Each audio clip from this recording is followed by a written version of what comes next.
edukasyon ay tinuturing na pundasyon ng isang maunlad na lipunan.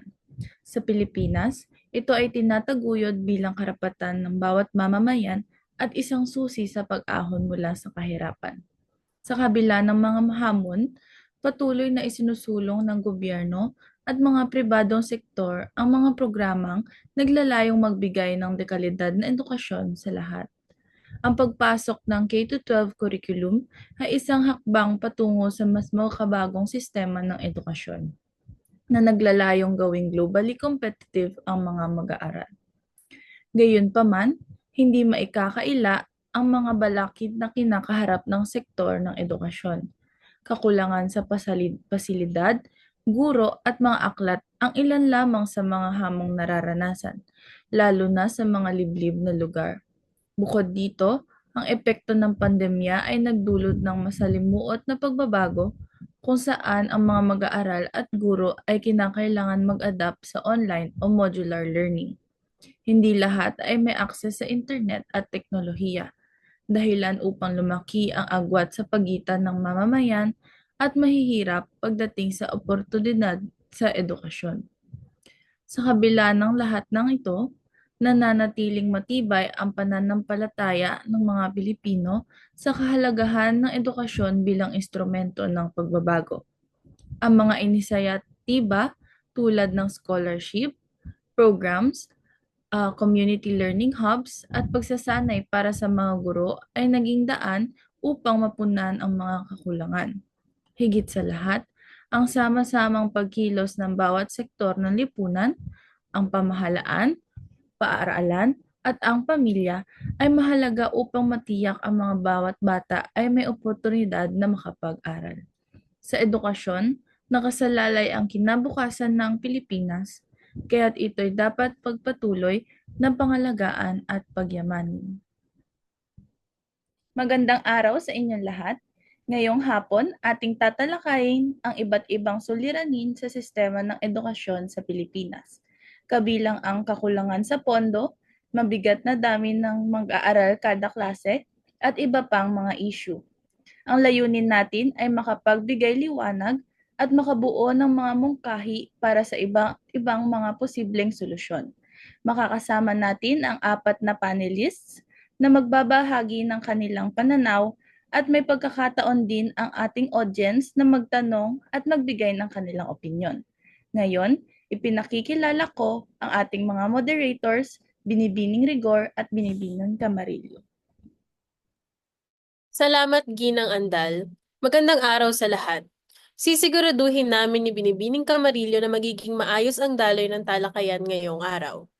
Una, magsisilata sa maipagbabagi mula sa bawat panelist.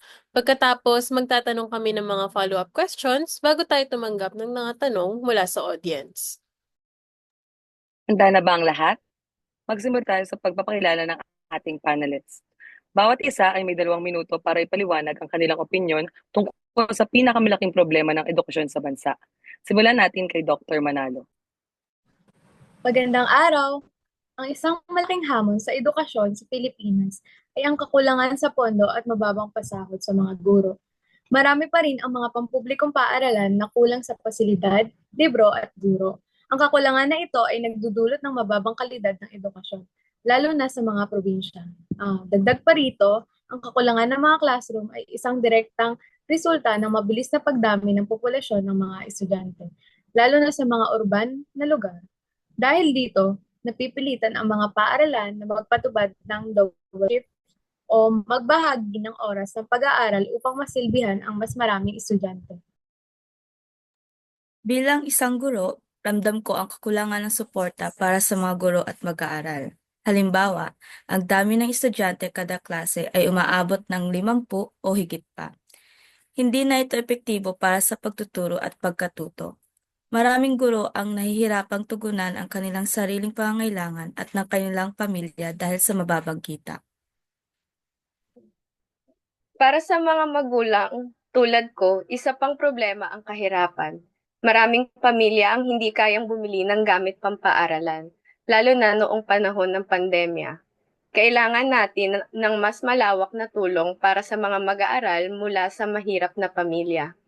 Hindi na maitatanggi ang patuloy na pagtaas ng matrikula sa mga paaralan, na naging isang malaking pagsubok para sa aming mga magulang lalo na hindi rin sapat ang aming sinasahod. Bilang isang estudyante, isa sa mga problema ang kakulangan ng mga silid-aralan at mga pasilidad. May mga klase sa aming baitang na umaabot sa 40 hanggang 50 estudyante o minsan pa higit pa, kung saan ang bawat isa sa amin ay halos walang sapat na espasyo upang makapag-focus sa kanilang mga silid-aralan. Nagiging dahilan din ito kung bakit napapabilis ang pagsagawa ng klase ng mga guro na nagreresulta ng kakulangan sa kaalaman patungkol sa paksa.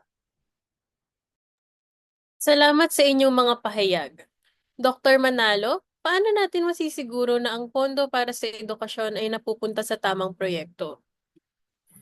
Kailangan ng masusing transparency at accountability sa budget allocation.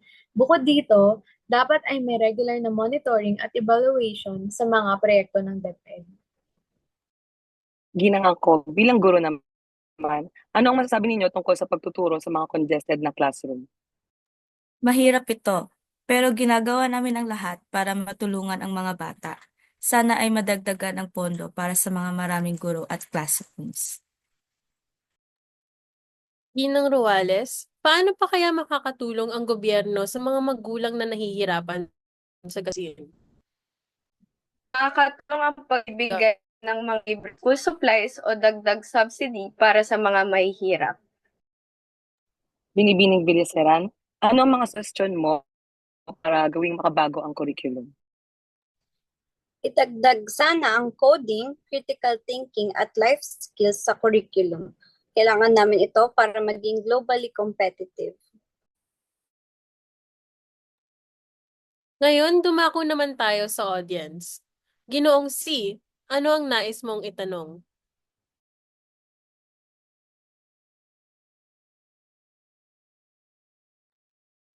Maraming salamat po. Sa tingin nyo, paano magkakaroon ng mabilis na solusyon sa kakulangan ng silid-aralan? Bilang isang tagapagtangkilik ng pagtaguyod ng edukasyon sa ating bansa, nais kong malaman kung ano-ano ang maaaring mabilis na solusyon sa ina. Ito dahil hindi lamang mga estudyante ang nahihirapan kundi ang mga guro rin. Bilang isang estudyante, nararanasan ko rin ito sa aming eskwelahan.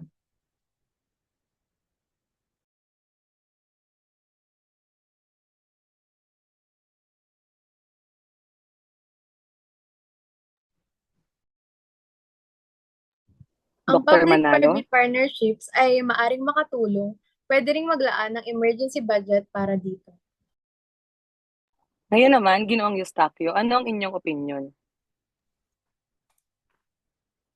Sa tingin ko, dapat mas pagtuunan ng pansin ang mga training ng mga guro. Kasabay nito, dapat itinataas din ang kanilang sahod. Bilang isang anak ng guro, nakikita ko ang hirap na dinaranas nila. Mula sa paggawa ng lesson plan hanggang sa araw-araw nilang pagpasok at ang kapalit lamang nito ay maliit na pasahod. Ang mga guro bilang mga tagapagturo at tagapaggabay ng kabataan ay patuloy na nahihirapan sa kanilang mga sahod na hindi sapat para matugunan ang kanilang pangangailangan at ng kanilang pamilya.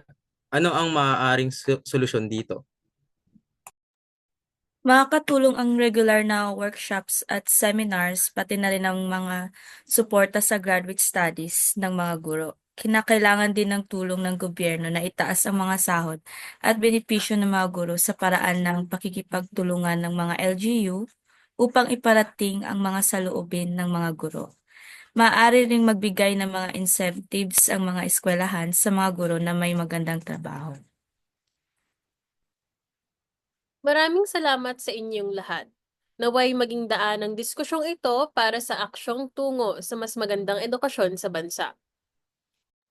Nagkaroon sana ng kaliwanagan ng lahat sa mga problemang hinaharap ng edukasyon natin sa bansa dahil ang sektor ng edukasyon ay magiging tunay na susi sa paghubog ng isang mas munlad at mas matagumpay na bansa para sa lahat. Salamat sa ating mga panelists, moderators, at audience. Ang edukasyon ay responsibilidad ng bawat isa sa atin. Magtulungan tayo upang masolusyonan ang mga isyong ito. Doon na nagtatapos ang ating talakayan. Muli, magandang araw sa ating lahat.